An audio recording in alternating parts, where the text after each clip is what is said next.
मां से बढ़कर के कोई भी सबसे पहली जगत में पूजनीय और श्रेष्ठ गुरु मां है। इसलिए उन दुर्बुद्धि, उन दुराचारी, उन नरकगामी पुरुषों की क्या बात करें जो अपने मां के ऊपर हाथ उठा देते हैं, जो अपने मां को कटुवचन कहते हैं। मां जैसा 9 महीने गर्भ में रखा, इसके बाद हमारा कितने वर्षों तक मलमूत्र फेंकती रही, अपने रक्त को दूध बनाकर हमें पिलाकर पोषण करती रही, उस मां का अब जब सेवा करने का अवसर आता है, अनाथ आश्रम भेजा। माना तो 10 लाख रुपया, 100 लाख रुपया जमा कर देगा अनाथ आश्रम में, उनकी खूब सेवा होगी। लेकिन प्यार, अपना पुत्र अगर 2 रोटी लेकर के आए, मुस्कुरा करके मां कैसी हुई, इससे बढ़कर के रुपया पैसा और सुविधा नहीं होती। प्यार कौन देगा? तुम बच्चे थे, तुम्हें अनाथ आश्रम में भेज जाती, जाकर के पैसा जमा कर देती, तेरा हालत क्या होता। आज जब मां की सेवा का अवसर आया, ये जवान लोग VIP बनते हैं। ये धर्म है, धर्म निश्चित अपना प्रभाव दिखा कर रहता है। तो अधर्म करोगे तो दंड मिले। सबसे पहली बात समझ लो, मां, जिसके मां हो और कोई देवी देवता पूजने की जरूरत नहीं, पूजो तो तुम्हारे भाग्य की बात है, लेकिन सबसे बड़ी देवी मां है, सबसे बड़ी पूजा मां है। अगर अपनी मां की सेवा कर ली तो भगवान को प्रसन्न कर लिया। मान जाओ हमारी बात, जहां तक हमारी आवाज पहुंचती हो, अगर तुम्हारी मां हो तो चूकना मत।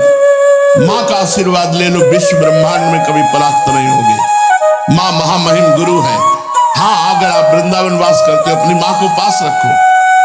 जैसी भी परिस्थिति, उस परिस्थिति से अपनी मां की सेवा करो, अपने पिता की सेवा करो। संन्यास लेने पर वो पिता सन्यासी बालक के साष्टांग दंडवत करेगा, लेकिन वो बालक अपनी मां को साष्टांग दंडवत करेगा।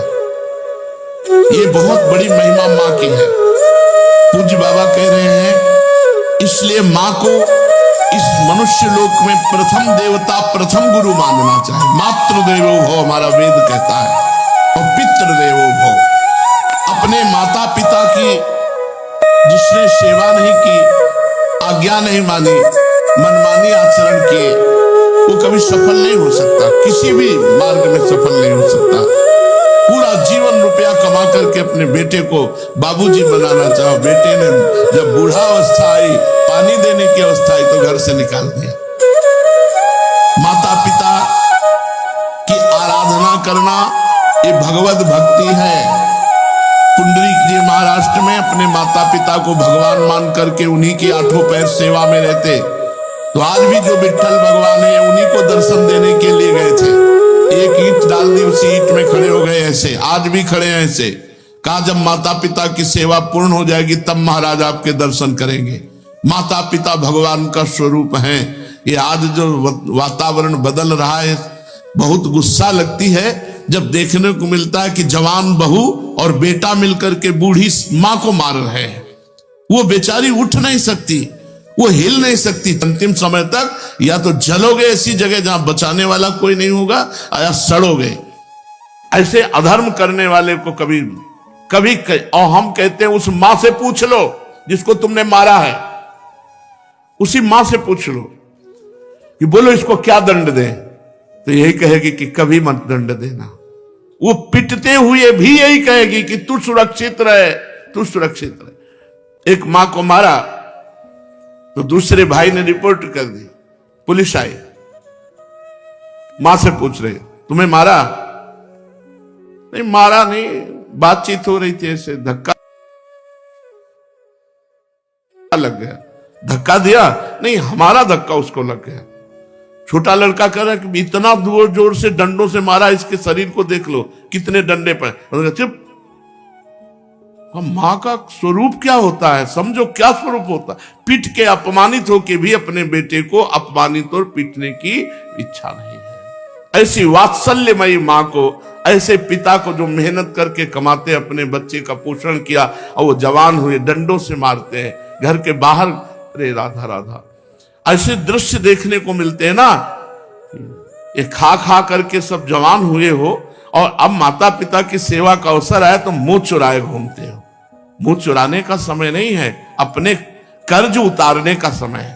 ऋण उतारने का समय। अब माता पिता की सेवा कर लो, मातृ ऋण पितृ ऋण से उऋण हो जाओगे। हमने आपको कई बार सुनाया है, एक कश्यप नाम के ऋषि थे, महाभारत में है। तो तपस्या परायण थे, तो जिस वृक्ष के नीचे तपस्या कर रहे थे ऊपर बगुली बैठी हुई थी। बगुला जो टांग उठाकर ध्यानस्थ रहता है मछली के लिए, तो बीट ऊपर गिरा करके तो क्रोध भरी दृष्टि से देखा, तत्काल आग लग गई, बगुली भस्म होकर नीचे गिर गई। तप का प्रभाव होता है। अब उनको बड़ा गर्व हुआ कि नहीं, काफी हम सिद्ध हो चुके हैं। बगुली भस्म हो गई, उठे भिक्षा के लिए गए तो एक दरवाजे में जाके भिक्षाम देहि, एक बहू निकली। उसने कहा भगवान कुछ क्षण रुकिए, अभी बना करके लाए। बड़े मृदु वचन से उनका सम्मान करते हुए अंदर गई तो दूसरे दरवाजे से उसका पति आ गया। जब पति आए पति की आराधना, उनको जल पिलाया, आसन पे बैठाला। फिर इतने में कुछ समय लगा और कहा भगवान आपके घर के दरवाजे अतिथि देव विराजमान है, आज्ञा हो तो भोजन। अरे उनका पहले अतिथि देवो भव, अतिथि की सेवा करो। अब वो गए, इतना विलंब क्यों किया? उनका हमारे पति देव आ गए, तू मुझे समझते नहीं है, इतना विलंब क्यों किया? बोले महाराज जानती हूं उस वृक्ष की बगुली नहीं हूं कि तुम्हारी आंख टेढ़ी करने से भस्म हो जाऊंगी। और उनके होश उड़ गए कि ये बात तो केवल हम जानते, दूसरा कोई जानता ही। तो उनका तुम कैसे जाने? बोले मैं अपने पति सेवा के प्रताप से पतिव्रता हूं, मुझे तीनों कालों का ज्ञान है, तुम्हें बिल्कुल ज्ञान नहीं, अभी तुम अज्ञानी हो, अपने को ऋषि भले समझते हो। कश्यप ऋषि नाम था उनका। जाओ, तुम्हें अगर ज्ञान प्राप्त करना है तो जाओ, वहां एक कसाई रहते हैं, वो तुम्हें ज्ञान प्रदान करेंगे। अब कोई संशय नहीं था, क्योंकि अलौकिक बात उनको पता है पातिव्रत धर्म से। वहां गए, जिस कसाई का परिचय बचाया था तो मांस बेच रहा था। कोई कहता 2 किलो तो 2 किलो, किलो तो एक, और ओंठ चल रहे थे। तो कहा कैसी गंदी जगह भेज दिया। चलने लगे तो कहा कश्यप ऋषि। पहला आश्चर्य हुआ कि ये तो नाम बता रहा है हमारा, हमने तो अभी कुछ बात भी नहीं की, वो अमुक गांव की पतिव्रता ने भेजा है। अब और आश्चर्य हुआ। कहा हाँ। बोले बस खड़े रहो, मैं अपना व्यापार कर लूं, बस अभी आपके साथ चलता हूं। खड़े रहे, थोड़ी देर में वो बेच दुकान बंद करके कहा तो उनका पहले ये बताओ इतना निंदनीय कार्य करते हो तुम? तो उनका मेरा जन्म हुआ है इसी कुल में, मैं हिंसा नहीं करता, मैं मांस लाता हूं और बेचता हूं और अपने परिवार का पोषण करता हूं, क्योंकि मैं ऐसे कुल में जन्मा हूं। तो उनका तुमको ये कैसे पता चल गया मेरा कश्यप नाम है? बोले आपका नहीं, आपके बाप का, आपके पुरखों तक का हमको पता है। और ये कैसे पता चला कि वो बहू ने आपको कहा है ऐसा? बोले मुझे तीनों काल का ज्ञान है, भूत भविष्य वर्तमान। बोले इतना निंदनीय कार्य करते हो और तीनों काल का? बोले हर समय नाम जप करता रहता हूं और अपने कुल के अनुसार व्यापार करता हूं, और मेरी प्रधान पूजा, चलो घर देखो। जब घर में गए तो श्वेत पलंग पर बूढ़े माता पिता सजाए देवता की तरह बैठे थे। जाके साष्टांग दंडवत की और कहा मां आपके घर में अतिथि आए हैं, उनका अतिथि से मिलो और सेवा करो। उनका ये हमारे भगवान है, 8 पहर इनकी पूजा करता हूं, अपने माता पिता की, और अपने कुल के अनुसार आचरण करता हूं और निरंतर नाम जप करता हूं। उसके प्रताप से मुझे तीनों काल का ज्ञान है, भूत भविष्य वर्तमान।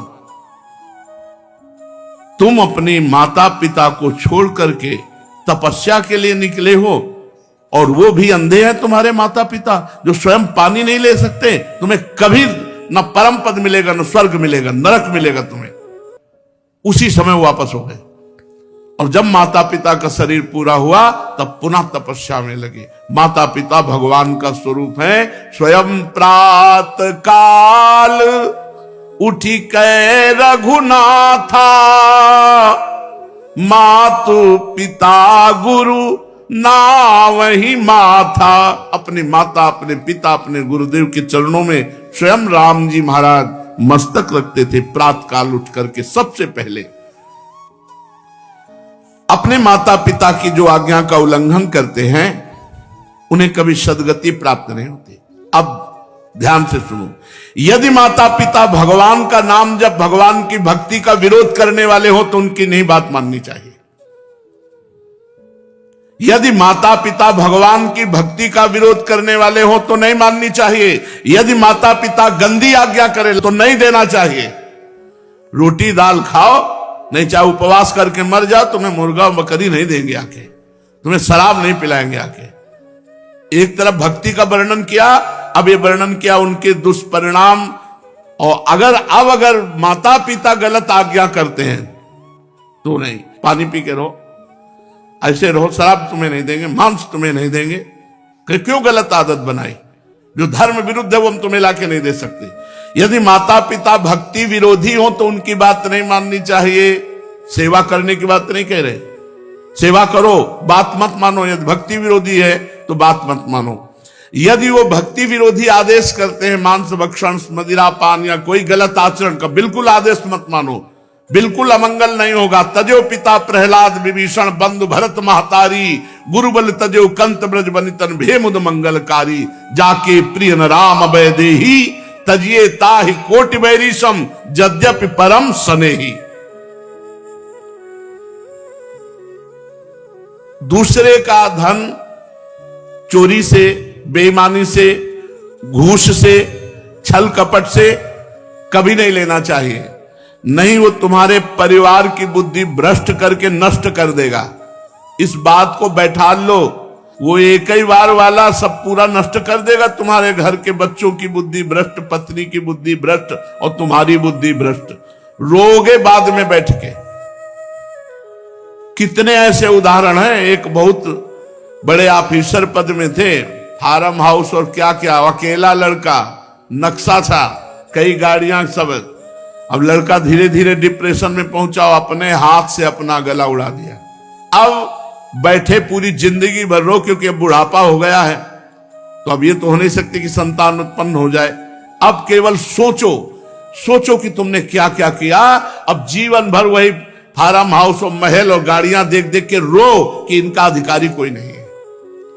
धर्म से चलो, साइकिल से चलोगे तो भी उन्नति को प्राप्त होगे, आनंदित रहोगे। मान लो हमारी बात। अधर्म का पैसा, दूसरे को, निर्दोष को दंड दिया और दोषी को मुक्त कर दिया रुपए के बल से, तो वो सरकारी, आखिरी सरकार जहां किसी की घूस नहीं चलती, वो जब न्याय करेगा तो ऐसी जगह फंसोगे, पूछो मत।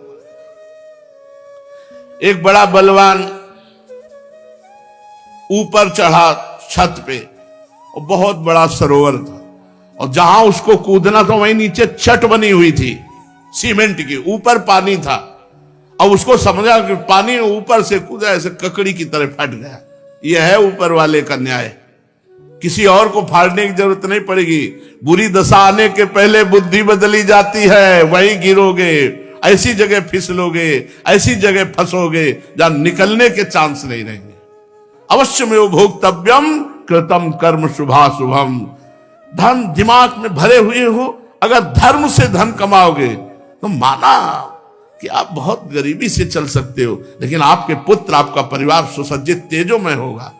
और अधर्म कमाओगे तो यही सब बाधाएं ऐसी आएंगी जो जिंदगी भर केवल सड़ते रहोगे, दिमाग तुम्हारा सड़ा हुआ होगा। कोई उत्तम विचार, कोई आनंद, कोई चिंता शोक का नाश करने वाला विवेक आपको प्राप्त नहीं होगा। इसलिए अधर्म का धन, निर्दोष को दंड, दोषी को छोड़ देना,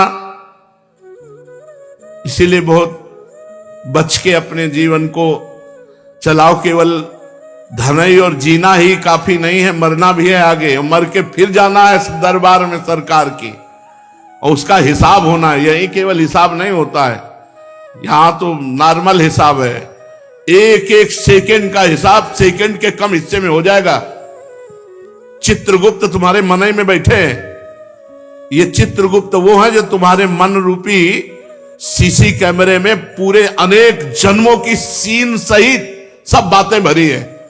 उसी को तो नाम जप मंत्र जप से डिलीट कर आ जाता है। जब नाम जप मंत्र जप करते तो सामने छा जाता है।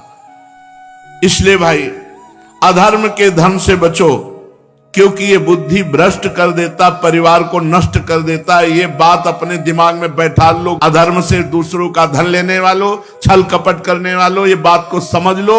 चाहे जिस पद प्रतिष्ठा पे हो, वो धन तुम्हारे लिए नाश का कारण बनेगा। मान लो, ये बात मान लो, प्रार्थना मान लो, नहीं आगे परिणाम देख लेना। कोई नहीं देख रहा, लेकिन तुम तो देख रहे हो, तुम देख रहे हो। कोई गवाही नहीं, लेकिन तुम गवाही हो। यहां जैसे वो जो जिससे गुप्त बात पूछनी होती, उसको वो दबावा दे करके वो मशीन में डाला जाता कि वो वही बोलेगा जो सत्य है। नहीं, वो हमें नारकोटिक, हाँ जो भी ऐसे, वहां नारकोटिक की जरूरत नहीं, वहां बोलोगे ही सत्य, और तुम्हें बोलने का अवसर ही नहीं मिलेगा। केवल यस यस, एक सेकंड के हिसाब में अनंत जन्मों का हिसाब करने की सामर्थ्य रहती। तुम्हारे सामने शील चल रही, तुम स्वीकृति देते चले जा रहे हो। बस ये चल सुअर बन, गधा बन, अब गए सुअरी की कोख में, अब भोगो। अवश्य में भोक्तव्यम कृतम कर्म शुभाशुभम। भाई सावधान, ये कर्म भूमि है, जो कर्म करोगे तुम्हें भोगना। हम खुल के इसलिए कहते हैं कि तुम्हारे दिमाग में पहुंच जाए, तुम्हारे दिमाग में समझ में आ जाए। और ये मत सोचना कि दान दे देंगे तो हम पवित्र हो जाएंगे, डबल पाप लगेगा। अगर भजन करने वालों को अधर्म का धन दान किया तो उनकी बुद्धि भ्रष्ट हुई, उनका भजन मारा गया और नरक जाओगे। अधर्म से कभी भी धर्म की पूर्ति हो ही नहीं सकती। फिर बिल्कुल पक्की बात समझ लेना। ये मत सोचना कि बेईमानी करके हराम के जितने मनावे कमा, उसके बाद थोड़े बाबा जी को दे दिए तो हम चक्का आनंद लेंगे। बाबा जी को अगर आप दोगे तो उनकी भी बुद्धि भजन से विपरीत जाएगी, उसका भी पाप तुमको लगेगा। इसलिए वो राधा बाबा कहते थे कि ईमानदारी का पैसा यहां देना हमें। जैसे कभी किसी को कोई भागवत सुना को तो बोले हम तुम्हें दक्षिणा देना चाहते, तो एक घास काटने वाला है, बोले बाबा पक्की ईमानदारी का, हम रोज घास काटते हैं, उसी का मिलता है, लाओ। बाबा बोले लाओ। एक संत को देखा जो पैर का रिक्शा जब चलते थे तो उसी ऐसे खड़े हो जाते, ला रे। बोले बाबा हम गरीब आदमी। बोले ला, तू 50 पैसा दे देता या 1 रुपया, वही बस ले। कि वो पसीना चुआ रहा है, मेहनत कर रहा है, वो 50 पैसा 1 रुपया दे। आजकल प्रायः लोग शॉर्टकट से धनी बनना चाहते हैं। कितनी जन आत्महत्या कर रहे हैं। मोबाइल में वो एडवर्टाइज भी आती है, अब नए नए लड़के और जितने सब हैं करोड़पति बनने के लिए रुपया लगाए चले, माता पिता की पर्स खाली करके वो मोबाइल में वो जुआ गेम ले परेशान है। अनंत ब्रह्मांडों का स्वामी अपने आप को दांव में लगा दो, वो अपने आप को दे देंगे, वो अपने आप को दे देंगे तो अनंत ब्रह्मांड तुम्हारा। तभी कहते हैं बिना दस्तखत के जब जो जरूरत होती है, मांगना नहीं है किसी भी तरह का। आप सत्संग सब सुन रहे हैं, किसी भी तरह का यहां कोई फ्रॉड आपको नजर आता हो कि ऐसे तो कहते हैं कि मैं लेता नहीं हूं, पीछे बैग में ले जाते हैं, लेता कोई खड़ा होकर बता दे, आप दे दोगे हाथ उठा करके। ऐसे किए तो भिक्षुक हैं, बाबा जी हैं। ये बिजली का बिल हमारे घर में बिजली नहीं पैदा होती, इसकी भी फीस लगती है। इसका अगर आप दे देते हो तो आराम से बैठे हो, चल रहा है। और जब कट जाएगा तो दीपक जला के सत्संग करेंगे, माइक हटा के करेंगे। आ जाता है तो दाल रोटी हो जाती है, ज्यादा आ जाता है तो सब्जी भी बन जाती है। आ गया तो जो जैसी व्यवस्था भगवान कर दिए उससे कोई ये नहीं कह सकता कि मेरे से मांगा गया। और भगवान की कृपा से सब कुछ चल रहा है। हमारा अगर जीवन भगवान में अर्पित है तो जिन्होंने अनंत ब्रह्मांड बनाया वो हमारी व्यवस्था नहीं करेंगे क्या यार? तुम्हारे द्वारा व्यवस्था चलेगी। कई बार राधा केल कुंज में यही सत्संग में कहा, तुम्हें भगवान की कसम है अगर तुम्हें लगता हो मेरे द्वारा राधा केल कुंज चलती है तो कभी 50 पैसे भी आमद चढ़ाना, कभी नहीं। ये भगवान से चलता है, देखो कैसे चलता है। ऐसे चलेगा बिना पेट्रोल के, बिना ड्राइवर के। पुष्पक विमान में लगता था क्या ड्राइवर? पेट्रोल लगता था। अरे राधा केल कुंज भी चल रही है, उन्हीं से चल रही, उन्हीं से चल। कैसे चल रही? दिमागों में चल रही, हृदय में चल रही, सबका भरण पोषण हो रहा है।